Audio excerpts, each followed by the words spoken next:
When I was growing up in India, it was primarily a rural country. At the age of 11, my family started a shoe shop. Our family met every night to talk ideas. We earned the trust of the customers coming from the various villages. We had repeat customers, and to this day, their descendants come to my shop. My nephews today run that shop, and they now have 2 more shops in the same town.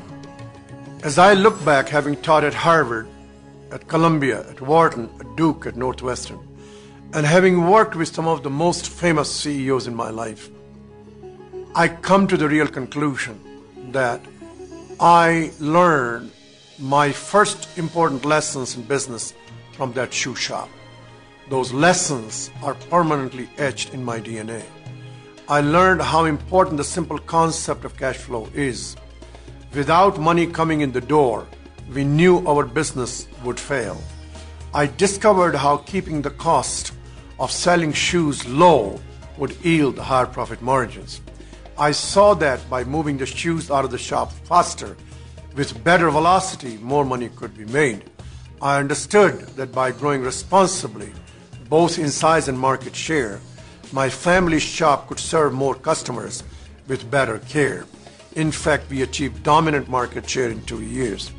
And knowing the customers inside out, what kind of shoes they liked, when they needed them, that knowledge is critical for any business owner. What are the building blocks of running a business successfully? Cash generation, profit margin, velocity, business growth, and customers. It doesn't matter if they are a for-profit business or not for profit, a government organization or a charity. Every leader needs to understand these building blocks. This seems like common sense, but common sense is very uncommon. Most business leaders forget how they make money. First, there is cash generation. If you don't have more cash coming in than cash going out, your business will fail. Cash can come from various kinds of sources, like customers in profit-making organizations, or donors and grants for charities, or tax collections for governments. Look at Amazon.com, one of the pioneers of internet-based retailing. When Amazon.com first started, it did not carry inventory. That gave it a huge cash advantage over traditional booksellers, which had lots of books and lots of bookstores and warehouses. Amazon.com generated cash, which it used for marketing, generating even more cash. Then there is profit margin. Companies that do well always pay close attention to margins. Microsoft has nearly 90% gross margin. I like that kind of business. Even non-profit companies still have a type of money-making model. Take a museum, for example. Money rules every decision an organization like this makes. How many people they can serve, how many pieces of art they can buy or restore, what kind of exhibits they can host. Do they raise admission prices? Do they cut costs?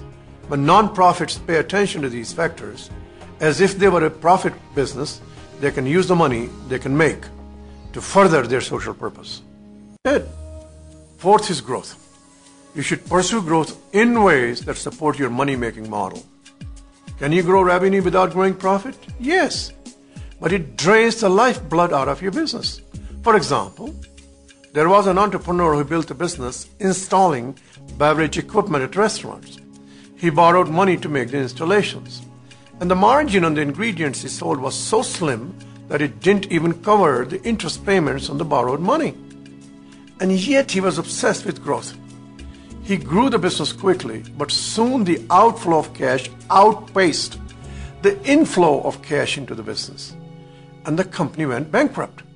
Again, growth is as good as it's done profitably. Finally, you have to know the customer, not just the numbers. It is the customers who provide revenue, margins, cash, and growth. Leaders need to take a street vendor's approach. The street vendors are extremely well tuned to their customers for sheer survival.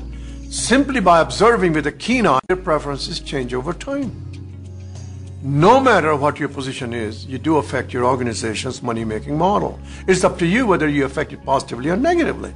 Think about it. Even a mailroom clerk helps improve cash flow by mailing the invoices on a Friday before the mail is taken away and not waiting to send them on Monday. Conversely, by opening incoming mail early and getting checks deposited quickly, the money is in the bank earning interest. What I have found working with great leaders, that they master the 5 building blocks, and they are comfortable answering these 3 questions. First, what is the money-making model of my organization? Second, how does my team contribute to the money-making model? Third, does everyone on my team know the answers to the first 2 questions? Do you want to be a great leader? Effective leader? Then have that shopkeeper's mentality.